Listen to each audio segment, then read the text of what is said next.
కేరళ వయనాడ్.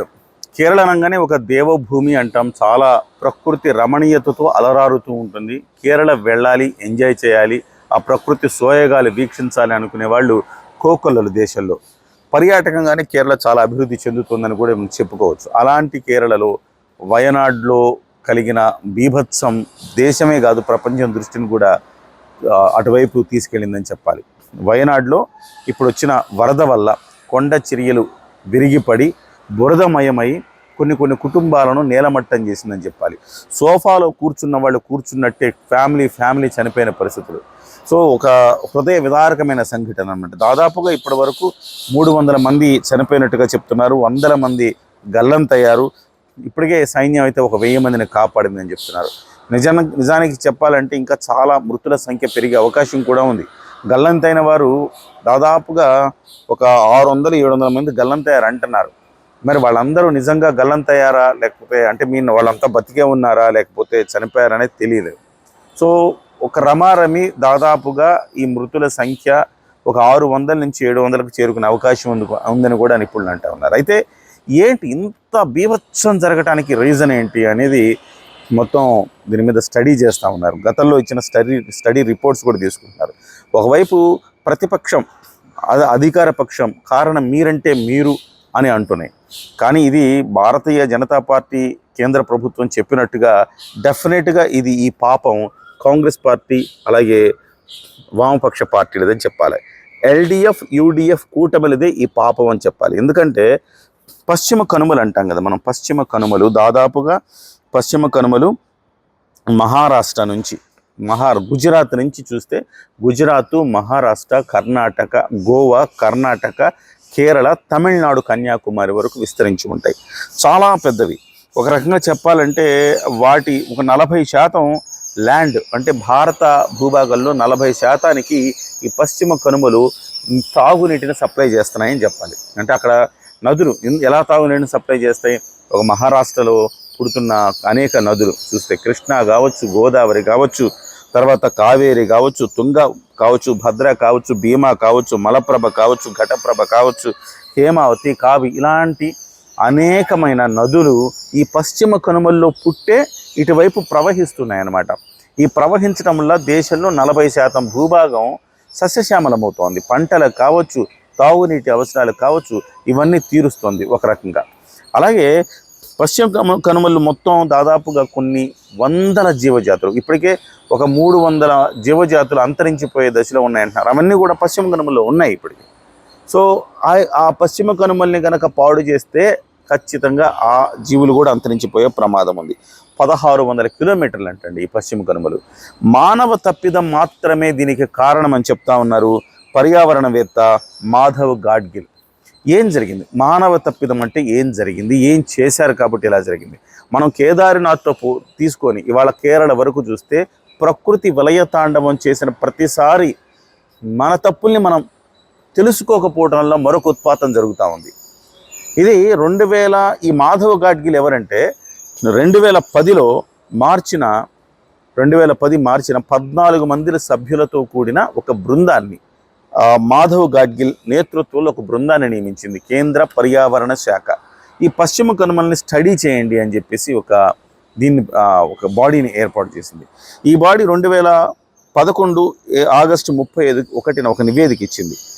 పశ్చిమ కనుమలు మనం కాపాడుకోవాల్సిన అవసరం ఉంది. పశ్చిమ కనుమల్ని మనం కాపాడుకోకపోతే అవి మళ్ళీ మనకి నష్టం జరుగుతుంది అని చెబుతూ ఏం చేయాలంటే జోన్ 1గా జోన్ 2గా డివైడ్ చేశారంట.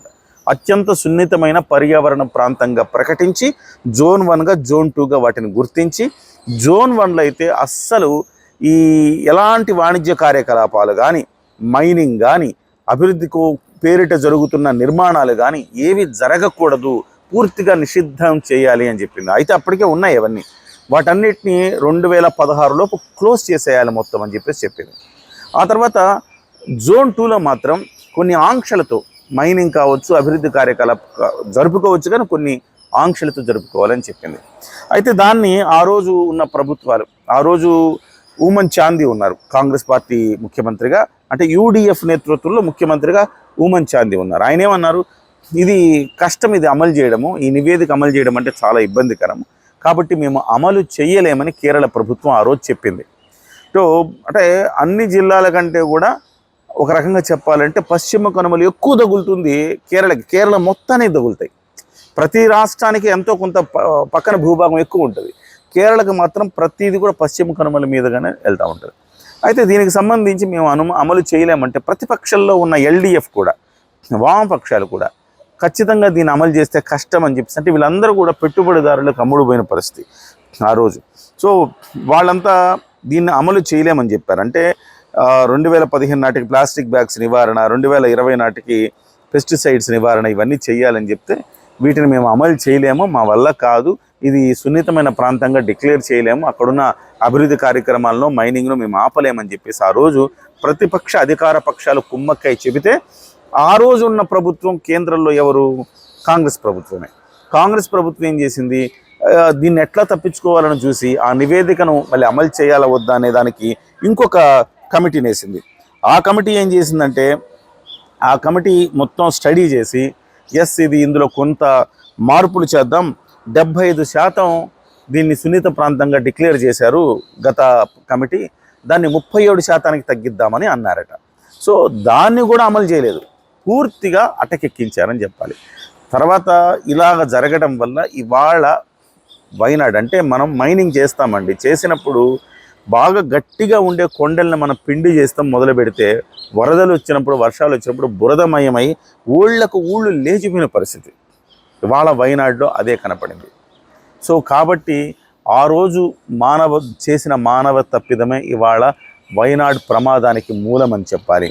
సో దీనికి ఖచ్చితంగా కాంగ్రెస్ పార్టీ, వామపక్షాలు, ఇంకా అక్కడ ఇంకొక చర్చ్ ఉందండి, ఆ చర్చి పేరేంటుందంటే సైరో క్యాథలిక్ మలబార్ చర్చి, ఇవి కూడా ప్రతిపక్ష పార్టీలు, కాంగ్రెస్ ఇవన్నీ వ్యతిరేకిస్తే ఊమన్ చాందీ కేంద్రాన్ని కోరితే కేంద్రంలో స్పేస్ సైంటిస్ట్ కస్తూరి రంగరాజన్ని ఆయన్ని నేతృత్వంలో కమిటీ వేస్తే వాళ్ళు దాన్ని కాస్త సవరణలు చేసి పెడితే ఆ సవరణలు కూడా దాన్ని అంగీకరించలేదు. అయితే ఇప్పుడు మాధవ్ గాడ్గిల్ ఏమంటారంటే నేను ఇచ్చిన నివేదికను అమలు చేయకపోవటమే ఈ పాపానికి కారణం, ఇదంతా పాలకులు చేసిన పాపమే అనేది ఆయన పునరుద్ఘాటిస్తూ ఉన్నారు.